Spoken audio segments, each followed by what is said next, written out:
શું મેડમ બાળકના ધબકારા ઉપરથી જેન્ડર પ્રેડિક્ટ કરી શકાય છે? બાળકના નોર્મલ ધબકારા 110 થી 160ની વચ્ચે હોય છે.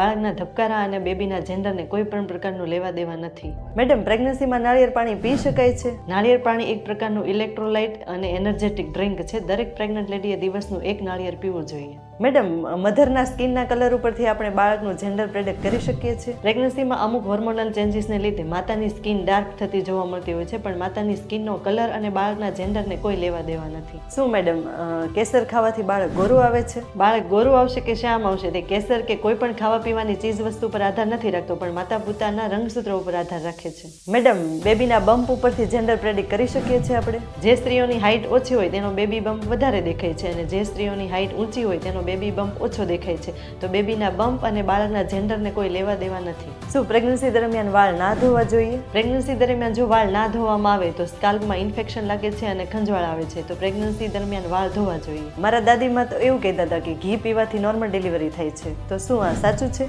નોર્મલ ડિલિવરી થશે કે નહીં એનો આધાર બાળકના વજન ઉપર અને બાળકની પોઝિશન ઉપર છે, અથવા તો મેલીનો ભાગ નીચે છે કે નહીં, પાણીનું લેવલ બરાબર છે કે નહીં, પ્રેગ્નન્સીમાં બીજા કોઈ કોમ્પ્લિકેશન છે કે નહીં, આ બધા જ પરિબળો ઉપર તમારી નોર્મલ ડિલિવરી થશે કે નહીં એનો આધાર છે.